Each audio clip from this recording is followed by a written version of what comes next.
นี่บ่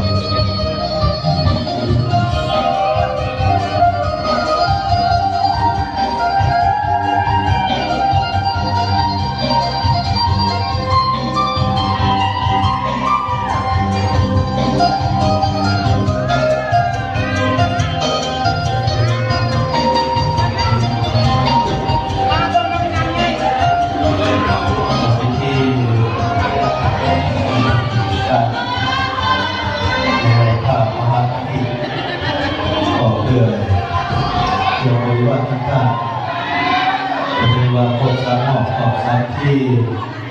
เป็นการบูชาเชิญคุณพระพุทธคุณพระธรรมคุณพระสงฆ์ว่าคุณพระรัตนตรัยอาลัยต่อไปเมื่อได้เข้าสู่การขอถวายทานกฐินอันนี้ก็จะจุดพวกเราขอว่าให้บุญกุศลจงไปจงหมดเยี่ยมตามสายแล้วลาเต็มไปด้วยพอยิ้มโดยก็จงความงามโดยว่ายิ้มบุญเป็นบางวันยิ้มตายิ้มหูยิ้มคอยิ้มใจเป็นบุญเป็นกุศลนี่แหละของเราจะพูดว่าบทการสามบุญต่อบุญเติมเติมกายในโลกธรรมะของสามของสามที่กำลังเป็นการว่าเติมพอดีสำหรับพระไก่มันพระในคือพระไก่การพูดไปก่อนก็ได้เด้อพระกราบหวานได้จะเอาประเทศเป็นผู้เนาะสำหรับเป็นบ้านของเองจะได้ที่เก่าเป็นคนทุกคนมีเป็นเก่าเด้อเติมเงินกับมันในกองโปรยเด้อ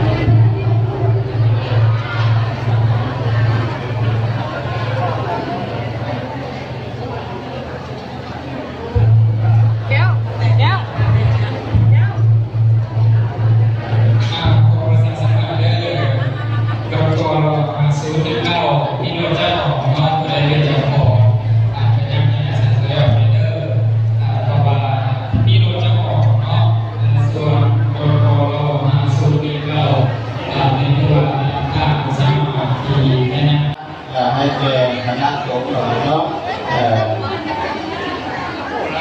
เป็นต้นข้ามไปเลยเท่าบรรจุใส่กองบุญเท่าบ่เราจะได้เทียนเอาเก่าถวายเมื่อแล้วเทียนผ้ากฐินพันธานพระสงฆ์อุปโลกก็แล้วจะได้น้อมเทียนกองมหากฐิน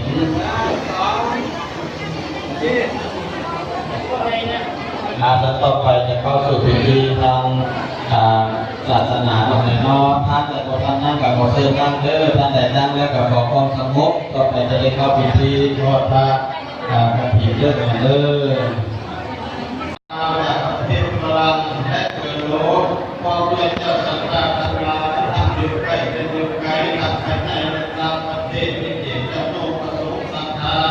ได้น้อมนำมาขอถวายแก่ประสงค์ซึ่งอยู่จำพรรษาการเกิดได้มาในอาวาสวัดสุคือมหาวิหารในสถานที่นี้ขอศาสนาในคนขัดเทระลุเทระเจ้าทั้งปวงเจ้าหันโมทนาสาธุการเราเจ้าภาพสัมมาทาของทุกคนทุกองค์และก็ขาดเถิด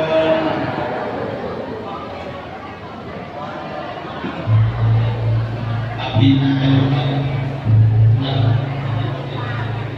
ท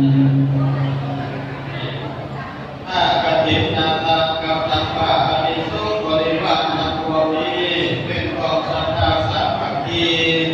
ทำไก่ทำไก่ตัดไปในทางประเทศพิเศษจะลงประสงค์ศรัทธาในหลอกนำมาก่อถวายแก่ประสงค์ซึ่งอยู่จำมาสักการะได้มาในอาวาสพระพุทธมหาวิหารสถานที่นี้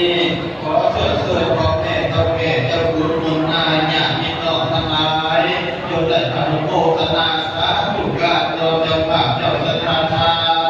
มดตุลาบุญคุณในกอขาดเถิด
สุทธัง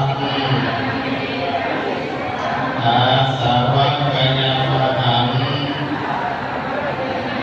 นิพพานังสังฆตังโหตุนัมมาคติกันเตอิมานิมัจยังพันเตสัพพวิปัสสัง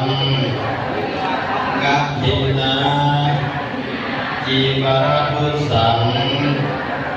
ปาฏิขานัจจุตังปัจเจญาให้มาให้แก่พระภิกษุสงฆ์ซึ่งอยู่จำพรรษาการเมื่อไตรมาสแล้วและเป็นกุศลสามัญซึ่งอัตตาธรรมคือ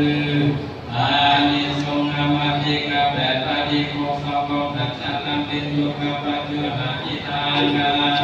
และของธรรมควรจักอุปการตินันติได้แล้วขอประสบทางในสุญินโยขอเพียงกันนั้นอาบัติเชิญตัดประธานศรัทธาได้ยกผ้าไก่กระถิ่นไก่กาบางไว้ต่อหน้าคณะสงฆ์ประเดชเชิญผ้าบริวารซึ่งบริวารมาเพียงโบกกระสุนกระถิ่นท่านจุกเข้ามาเทศตรงนี้ท่านจุกที่ตรงนั้นของท่าน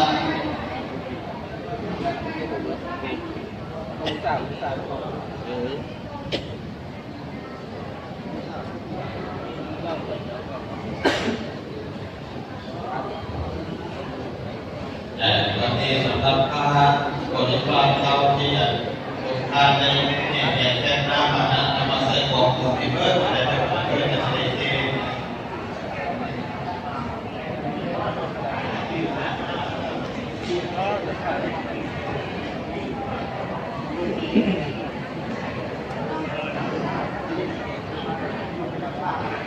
วันธรรมนี้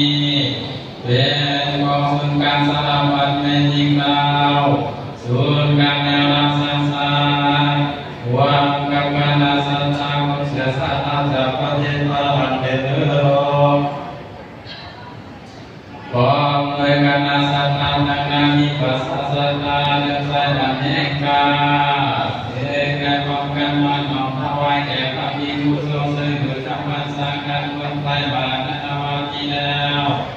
ปากันทินานีเป็นภาวะที่สุขเดียบานุจาระพาปาจิกันเนื้อโดยมาแต่ปาอาคาแล้วเป็นดัตโตประมาณในทางการส่วนหนึ่งเพื่อไปมอบไปทำโรงเรียนเพื่อเล็กน้อยอยู่ทางถ้ามีทางเขาจะมีกิจกรรมภายใต้การสิ้นนำของทางสาพันธ์ศูนย์การไปยิงเมืองดังนั้นเชิญที่นี้เงินทางพวกผู้ขากับมีพวกตึกเป็นดีที่เห็นมาพุทธบริษัทอยู่ทางนครหลวงเวียงจันทร์ก็ได้เต้าคงอย่างหลวงหลายพันว่าพร้อมทั้งการนำได้มากินบุญกินทานน้ำเชิญนี้จึงเต้าคงได้เงินทั้งหมดเป็น2,2,990,000 กีบเป็นเงินกีบเราขนาดเนาะเงินดอลลาร์617 ดอลลาร์เงินบาท26,410 บาท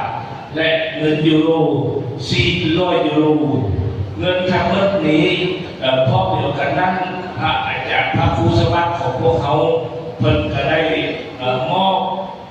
วัดจากวัด3 วัดอยู่ทางบนฝั่งรวมทั้งหมดอยู่ในระหว่าง34 ล้านธนาคารบาทเป็นแต่เป็นเงินลาวเนาะเงินทั้งหมดนี้พระอาจารย์พระครูสวัสดิ์ของก็ได้มอบไปแล้วกับพวกผู้ค้าขอมอบให้ทางบัตรเพื่อจะได้นำไปประกอบส่วนได้การสร้างหอพิพิธภัณฑ์ของวัดตื้อของพวกเขาที่เป็นวัดที่เป็นใจกลาง อยู่ในนครหลวงเวียงจันทร์เป็นศูนย์กลางโน้มน้ำใจของชาวเมืองเวียงจันทร์เป็นโดยเฉพาะของชาวเมืองจันทบุรีดังนั้นท่านพวกผู้ข่าขอถือโอกาสนี้มอบถวายแด่ทางวัดเพื่อจะได้นำไปปฏิสังขรณ์บูรณะและก่อสร้างวัดเป็นให้พุทธศาสนาของพวกเราเจริญงอกงามพวกเราลงมาลองสาธุสาธุสาธุ